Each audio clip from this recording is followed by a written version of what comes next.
Dulu kemarin,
point করেছিলাম, আরো কিছু পয়েন্ট আছে। আমার সম্মানিত হাজিরিন, আমরা রাষ্ট্রের পর্যায়ে যাবেন। বিশ্বনবী যখন হিজরতের রাতে রাসূল কারীম সাল্লাল্লাহু আলাইহি ওয়াসাল্লাম ঘরের মধ্যে যখন শুয়ে আছেন, ঘরের চারপাশে কাফেরগণ দাঁড়িয়ে গেছেন রাসূলকে হত্যা করার জন্য। আল্লাহ রাব্বুল আলামিন সঙ্গে সঙ্গে জিবরাইলকে বলেন, জিবরাইল যাও, আমার নবীজির ঘরের চারপাশে কাফেরগণ দাঁড়িয়ে আছেন নবীকে হত্যা করার জন্য। আমার নবী যেন হিজরত করে মক্কা থেকে মদিনায় চলে গেলেন। এই খবর যখন জিবরাইল যখন নবীদের কাছে দিলেন, নবীদের খবর পাওয়ার সঙ্গে সঙ্গে হযরত আলীকে ডাকলেন, ও আলী। হযরত আলী রাসূলের ডাকে সাড়া দিয়ে লাব্বাইকা সাদাইকা বলে উপস্থিত হয়ে গেলেন। আমার প্রিয় ভাইরা, বিশ্বনবী বলেন, ও আলী, আমার ঘরের চারপাশে মুশরিকরা কাফেরগণ দাঁড়িয়ে আছে আমাকে হত্যা করার জন্য। আমাকে প্রেতরা হত্যা করবে। তুমি আমার চাদরটি গায়ে দিয়ে আমার বিছানার উপরে ঘুমানো। আমি এখন হিজরত করে মক্কা থেকে মদিনায় চলে যাব। হযরত আলী এখন ভাবলেন না যে বিশ্বনবীর চাদর গায়ে দিয়ে আমি বিশ্বনবীর ঘরে ঢোকাবো আর রাত হওয়ার সঙ্গে সঙ্গে বিশ্বনবীকে মনে করে আমি আলীর জীবনটাকে কাফেরগণ তাদের তরবারি দিয়ে পিঠে টুকরা টুকরা করবে, এতটুকু মনে করলেন না। হযরত আলী এতটুকুই মনে করলেন যে আমি আলীর জীবনের বিনিময়ে আল্লাহর নবী দুনিয়াতে বেঁচে আছে। আমার সম্মানিত ভাইরা,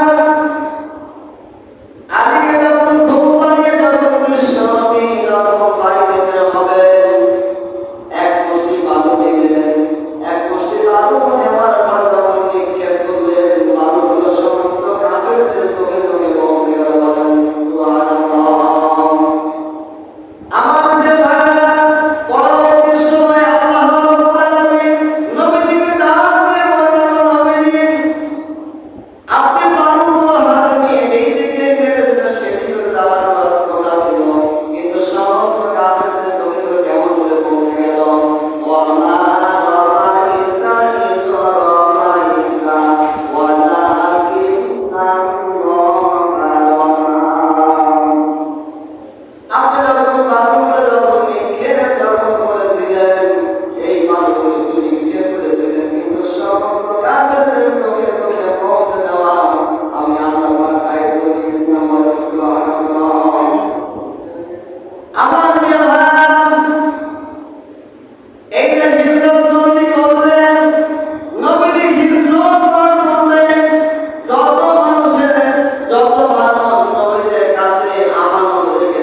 আমার প্রিয় ভাইরা, 2 নাম্বার পয়েন্ট হয়ে গেল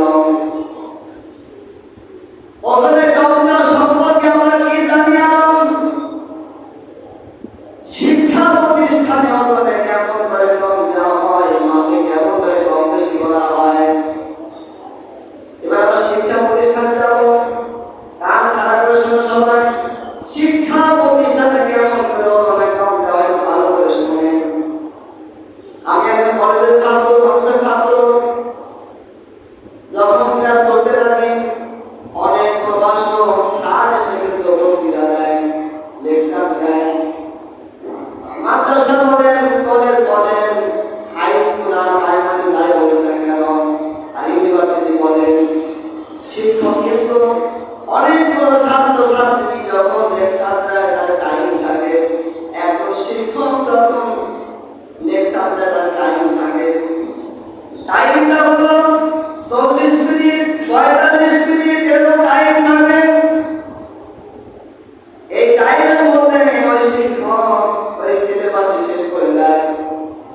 বাংলা হোক আর যাই হোক, ইংলিশ হোক আর যাই হোক, লেকচারের বিষয়ে এই যে শিক্ষক একটা ক্লাসের মধ্যে গিয়ে যখন 30 থেকে 40 মিনিট পর্যন্ত লেকচার দেয়, যদি কালে শিক্ষক 40 মিনিটের মধ্যে যদি কালে 20 মিনিট লেকচার দেয়, আর যদি কালে 20 মিনিট বন্ধ করে বিভিন্ন কাজে কাটিয়ে দেয়, আমি শিক্ষকদেরকে বলতে চাই আপনি ওজনে কম বেশি করছেন।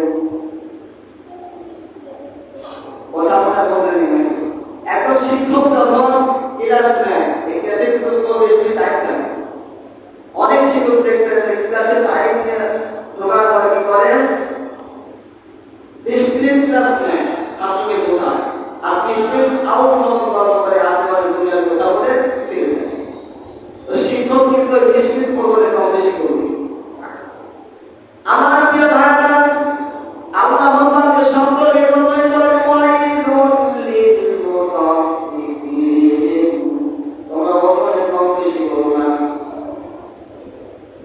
আল্লাহ পাক পরে বলেন আল্লাযীনা ইযা তামালু আলান নাসি ইস্তাগফিরুন,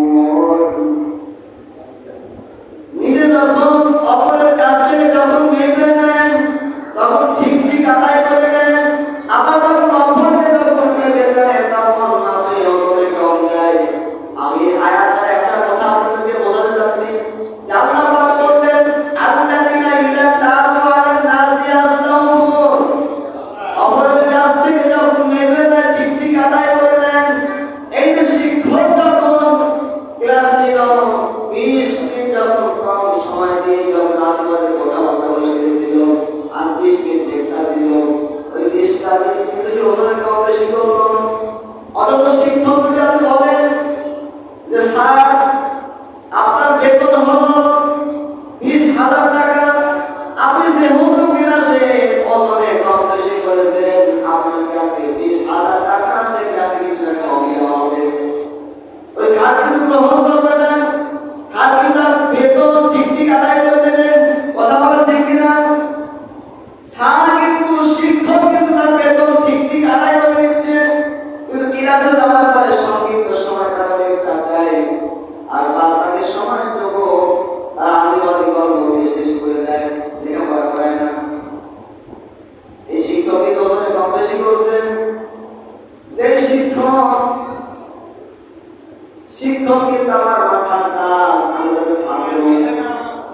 শিক্ষক যখন কাজ করেন, আমি শিক্ষকদেরকে বলতে চাই আপনাদের ভাবে কম বেশি করেছেন, আপনাদের কি আমাদের মাঠে আসামির কাজ করে আল্লাহ পাক দান করবেন। আল্লাহ পাক দান করার পরে বলবেন, ডাক দিয়ে বলবেন যখন শিক্ষকতা করেছিলেন ওজনে কম দিয়েছিলেন। শিক্ষক তখন নাম দিয়ে বলবেন আল্লাহ আমি কেমন করে ওজনে কম দিলাম। আল্লাহ পাক ডাক দিয়ে বলবেন তুমি যখন ক্লাস নিতে, যখন তুমি প্রভাষকের দায়িত্ব যখন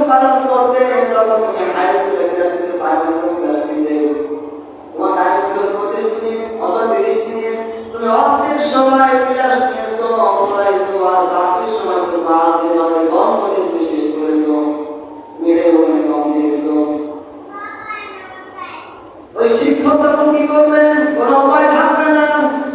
আল্লাহ পাক এজন্যই বলেন, ওই কিয়ামতের ওই মুহূর্তে তোমরা বাঁচার জন্য এই দুনিয়া তোমরা ওজনে কম দাও, বাদ দাও, আর হাতে রেজাল্ট দাও, তোমরা বাদ দিয়ে দাও। আমার প্রিয় ভাইরা, শিক্ষকরা আছেন, আমি এদেরকে বলছি আমার তো রাগ করবেন না, আমি আপনাদেরকে ভালোবাসি, আমি আপনাকে ভালো জন্যই বলছি। অনেক সময় অনেক শিক্ষকের ওজনে এরা কম দিয়ে দেয়, আপনার টাইম যতটুকু দেবে, লিমিট যতটুকু দেবে, আপনার টাইম অনুযায়ী কাজ করবেন, কম বেশি করবেন না, কম বেশি করবেন কিন্তু আপনাকে আসামি টাকা জমা না করবেন। আমার প্রিয় ভাইরা, এইবার আসেন যারা স্বামী স্ত্রী আছেন, অনেক স্বামী আছে বাজারে যাওয়ার পরে তারা স্ত্রীকে রেখে বিভিন্ন হোটেলে গিয়ে ভালো মন্দ খায়, কথা বলেন ঠিক কিনা? আমার প্রিয় ভাইরা, যারা এখানে এরকম মানুষ আছেন যারা বাজারে যাওয়ার পরে আপনি ভালো মন্দ খান, বিভিন্ন জায়গায় ভালো ভালো জিনিস খান, কিন্তু একটা ভালো আপনি চিন্তা করবেন যে আমার স্ত্রী বাড়িতে আছে, আমার পরিবার বাড়িতে আছে, তারা তো এগুলো খাইতে পারছে না, আমার উচিতটা হলো যা খাবেন ভালো মন্দ খাবেন, আমার স্ত্রীর জন্য এনে দেওয়া, আপনার পিতা মাতা আছে এনে দেওয়া, সন্তানগুলো আছে এনে দেওয়া। আপনি একলা হোটেলে গিয়ে ভালো মন্দ খাবেন, মাছ গোস্ত খাবেন,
বছরের 90 বছরের কোনো বিবাহ থাকে তখন তারাও মনে মনে বলে বিবাহ আটা করতে পারবে না হয়।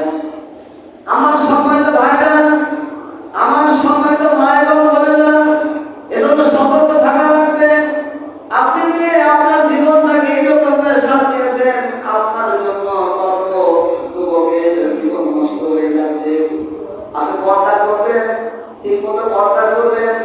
আজকে বিভিন্ন জায়গায় লাঞ্ছিত, অত্যাচারিত, ধর্ষণ, এই সমস্ত কিছুর জন্য তাই হলো নারী দেয় না। ওই নারী একটু পর্দা করে বের হয়, তাহলে কিন্তু কোনো মানুষ, কোনো যুবক টাকায় সাহস পাবে না।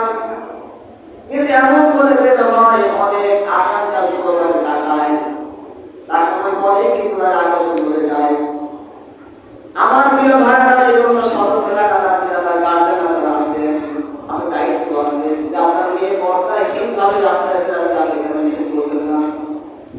যেই মেয়ে পর্দায় হীনভাবে মাথার চুল করে রাস্তাঘাটে সেজে খুঁজে বেড়ায়, ওই মেয়ে তো জাহান্নামে যাবে। আর পিতা মাতার মুখের উপরে লাথি মেরে যাবে, কারণ তার পিতা মাতাকে সতর্ক করেনি। এই জন্য তার পিতা মাতাকে দায়ী করা হবে। এই জন্য পিতা মাতার আছে, এদেরকে আমি বলছি আমরা সতর্ক হয়ে যান। সন্তান মেয়ে কোথায় কি করে এগুলো প্রস্তাব নিয়ে দেখেন। আমার প্রিয় ভাইরা, অনেকের এখানে বয়স 60 বছর, 70 বছর আছে, এমনকি আমার সমান যুবকেরাও আছে। আমি সবাইকে অনুরোধ করছি, যা করেছিল পাস্ট হয়ে গেছে, হয়ে গেছে, আজ থেকে তওবা করবেন যে আল্লাহ যত গুনাহ করেছি আল্লাহ আপনি মাফ করে দেন, আজীবনে গুনাহ করব না। অন্তত আমি আপনাকে তওবা করছি, ফিরে আসতেছি, আমাকে আপনি মাফ করে দেন। আল্লাহ আপনাকে অবশ্যই মাফ করবেন। কিন্তু তওবা করার পরে ওই গুনাহ করা যাবে না। আপনাকে ওই গুনাহ থেকে নিজের জীবনটাকে আপনাকে বিরত রাখা লাগবে। আল্লাহ পাক